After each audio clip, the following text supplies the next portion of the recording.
Na Marekani kufanya duru ya pili ya mazungumzo juu ya nyuklia mjini Roma hii leo.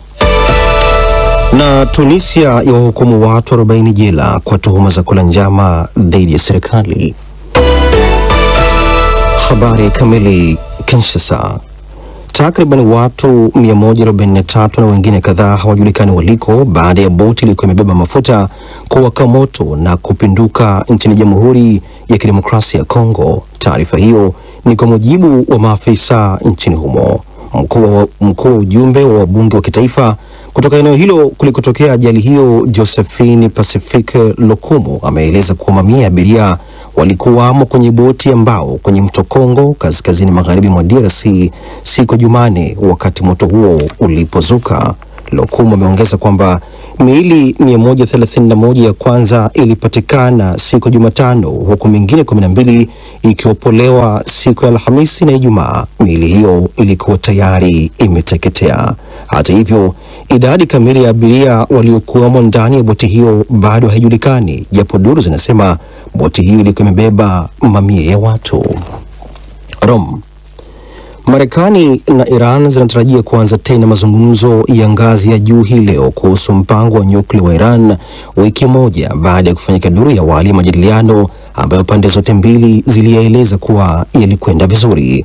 Waziri wa mambo ya nje wa Iran, Abbas Araghchi, tayari amewasili mjini Roma. Picha zilizorushwa mapema leo na televisheni ya taifa ya Iran zimeonyesha ambapo anatarajiwa kujiunga na mazungumzo yanayosimamiwa na Oman na mjumbe maalum wa Marekani katika eneo la Mashariki ya Kati, Steve Witkoff.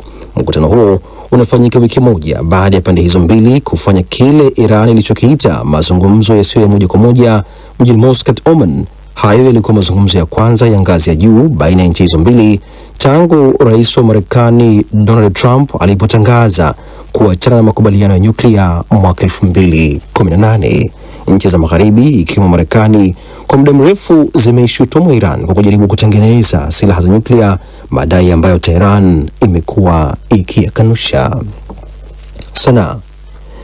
Zaidi ya watu 70 wameuawa na idadi isiyojulikana kujeruhiwa kufuatia shambulio la anga la Marekani kwenye bandari muhimu ya mafuta inayoshikiliwa na waasi wa Houthi nchini Yemen. Shambulio hilo limeonyesha ongezeko la kampeni ya kijeshi ambayo rais wa Marekani Donald Trump alianzisha mwezi uliopita dhidi ya kundi hilo la waasi linaloungwa mkono na Iran. Shambulio hilo katika bandari ya Ras Isa limesababisha milipuko mikubwa ya moto na kuunguza malori ya mafuta. Lilikuwa ni shambulio la kwanza la Marekani kwenye kituo cha mafuta katika kampeni yake mpya ya kupambana dhidi ya waasi wa Kihuthi. Shambulio hilo limetokea saa chache kabla ya Marekani kuanza tena mazungumzo na Iran mjini Roma, Italia, juu ya mpango wa nyuklia wa Iran. Marekani inawalenga Wahuthi kutokana na hatua yao ya kuzishambulia meli kwenye bahari ya Shamu ambayo ni njia muhimu ya biashara ya kimataifa. Waasi wa Kihuthi walitangaza kwamba watazishambulia meli za Israel na Marekani katika bahari hiyo kama sehemu ya kuonyesha uungaji wao mkono kwa Wapalestina wanaokabiliwa na vita katika ukanda wa Gaza. Unaendelea kusikiliza habari za ulimwengu kutoka DW mjini Bonn. Tunis. Watu 40 nchini Tunisia, wengi wao wakiwa wanasiasa wa upinzani, wamehukumiwa kifungo gerezani cha kati ya miaka 13 hadi 66 kwa tuhuma za kula njama za kuhujumu usalama wa serikali. Hayo yamesemwa na mawakili wa utetezi hii leo. Hukumu hiyo ambayo inaweza kukatiwa rufaa imetolewa baada ya kesi 3 kusikilizwa katikati ya maandamano ya upinzani na makundi ya haki za binadamu. Shirika la habari la Tunisia TAP limemnukuu afisa wa mahakama aliyefahamisha kwamba mashtaka yanayowakabili wanasiasa hao ni pamoja na kuunda na kujiunga na kundi la kigaidi, kufanya shambulio kwa nia ya kubadilisha muundo wa serikali na kuchochea watu kushambuliana kwa silaha, kuchochea machafuko, mauaji na wizi. Upinzani umetupilia mbali mashtaka hayo na kudai yamechochewa kisiasa. Utawala wa Rais Kais Saied unashutumiwa kwa kuwabinya wapinzani nchini Tunisia. Mnamo mwaka 2021, Rais Saied alijilimbikizia mamlaka kwa kulivunja bunge na kumfuta kazi waziri mkuu wakati huo, hatua iliyotajwa na upinzani kama mapinduzi. Na hatimaye Lagos.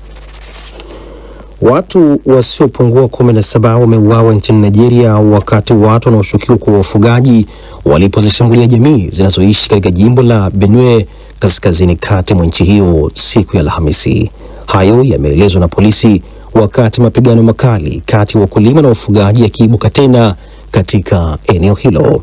Mashambulizi ya hivi karibuni yametokea siku mbili baada ya watu wengine 11 kuuawa katika eneo la Otukpo, jimbo la Benue, na takriban wiki moja baada ya watu wenye silaha kushambulia vijiji na kuua zaidi ya watu 50 katika maeneo jirani ya jimbo la Plateau.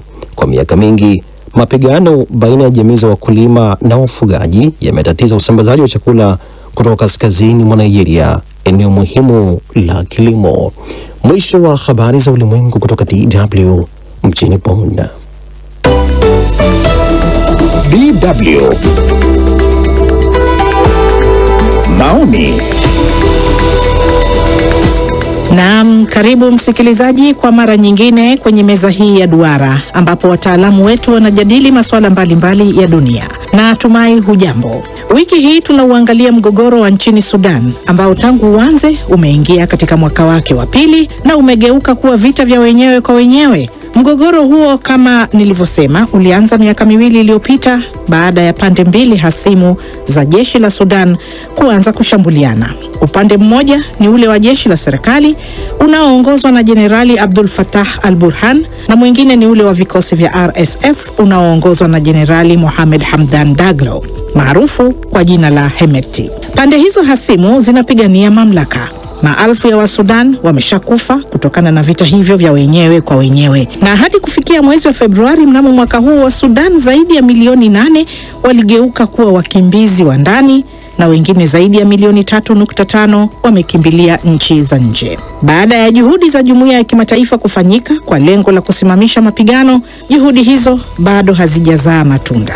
Katika meza hii ya duara tunajadili nini kinachoweza kufanyika ili kuutatua mgogoro wa nchini Sudan na nani hasa anapaswa kuzifanya juhudi hizo. Kumbuka ni miaka miwili sasa Sudan kuna waka moto. Karibu tena msikilizaji kwenye meza hii ya duara. Napenda sasa kuwatambulisha wataalamu wetu watakaoshiriki kwenye mjadala huu wa leo. Kutoka Kampala, Uganda, tunaye Omar Mutasa, mwandishi wa habari na mchambuzi wa masuala ya kisiasa. Na kutoka jijini London, Uingereza, nimebahatika kumpata kwa mara nyingine tena Mariam Omar, mwandishi wa habari, mhariri na mchambuzi wa masuala ya Afrika, Mashariki ya Kati na vile siasa za Uingereza.